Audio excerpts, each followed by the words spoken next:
दोस्तों एक ज़माना था जब किसी भी मीट को प्रोसेसिंग करनी होती तो कसाई बड़े ही मेहनत से उसे अपने हाथों से किया करते थे।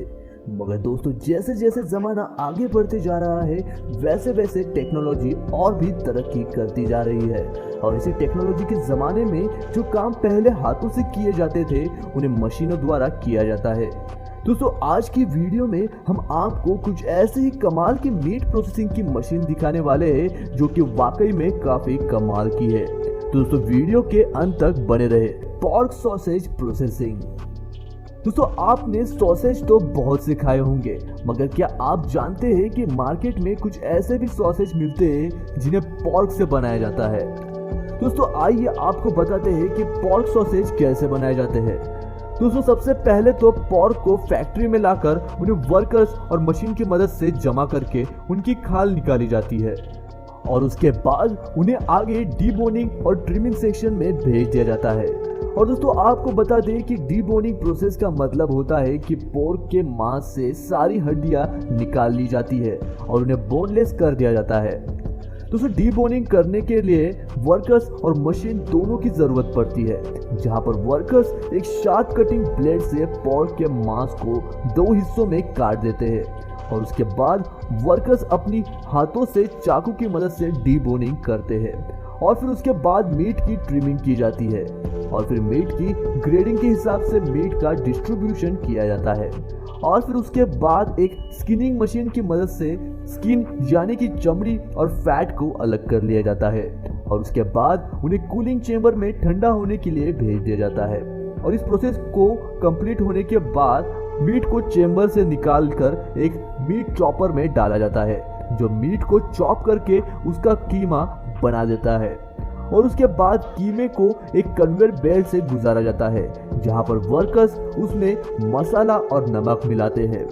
और उसके बाद उन्हें एक बड़े से कंटेनर में डालकर एक रोटेटिंग ब्लेड की मदद से इन्हें अच्छे से मिक्स कर लिया जाता है ताकि मीट में मसाला और नमक अच्छी तरीके से मिल सके और उसके बाद इन्हें कंटेनर से निकालकर एक बड़े से फनल में डालकर उनकी प्रोसेसिंग की जाती है और उसके बाद इन्हें पैक करके मार्केट में भेज दिया जाता है। Salmon fish making. दोस्तों इसकी प्रोसेसिंग बताने से पहले हम आपको बता दें कि सैल्मन एक मछली है जिसे इंडिया में रावस के नाम से भी जाना जाता है और यह विदेशियों को काफी पसंद आती है। तो आइए अब आपको बताते हैं कि इन्हें फैक्ट्री में किस तरह प्रोसेस किया जाता है। सबसे पहले तो दोस्तों इसको समुद्र से पकड़कर फैक्ट्री में लाया जाता है और फिर वर्कर्स मछलियों को बॉक्सेस में से निकालकर कन्वेयर बेल्ट पर डाल देते हैं और यह कन्वेयर बेल्ट मछलियों को आगे की प्रोसेसिंग के लिए लेकर जाता है जहां इनकी कटिंग की जाती है और यह कटिंग मैन्युअली और ऑटोमेटिकली दोनों तरह से की जाती है।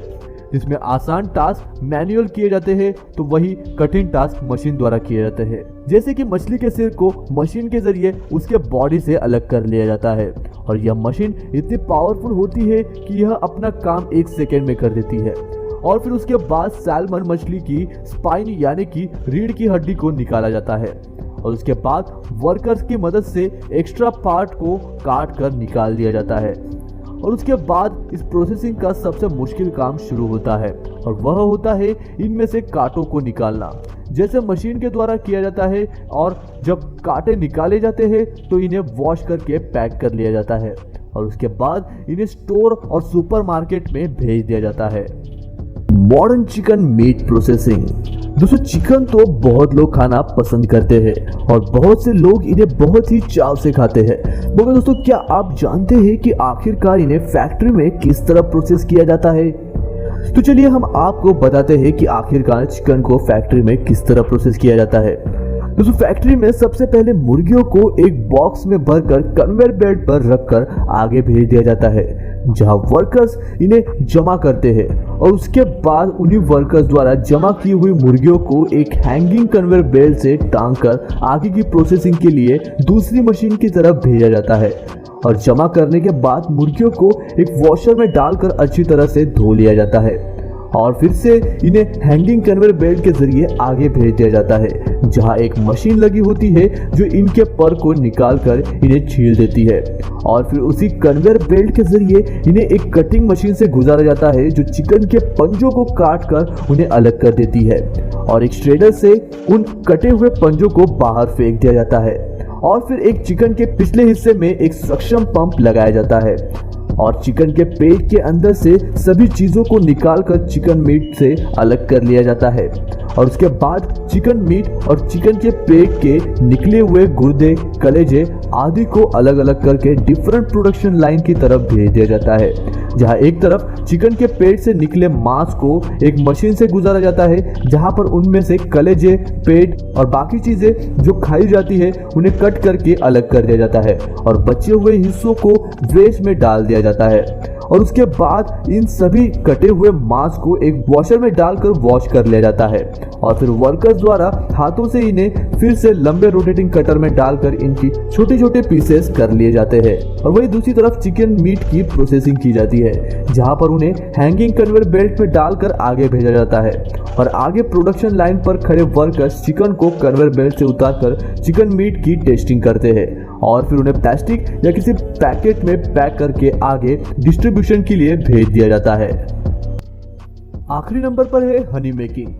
शहद बनाने के लिए सबसे पहले तो मधुमक्खियों का पालन किया जाता है, जहां मधुमक्खियां अपना छत्ता बनाती है और जब छत्ते में शहद इकट्ठा हो जाता है तो मधुमक्खियों को छत्तों से दूर किया जाता है।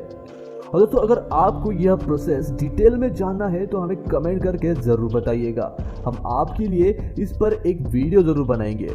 दोस्तों मधुमक्खियां हटाने के बाद इन छत्तों को एक ड्रम में डालकर उन पर एक हाइड्रोलिक मशीन से प्रेशर डाला जाता है, जिसकी वजह से छत्तों से सारा शहद निचोड़ लिया जाता है और फिर नोजल के जरिए इन्हें एक बड़े से कंटेनर में डाल दिया जाता है।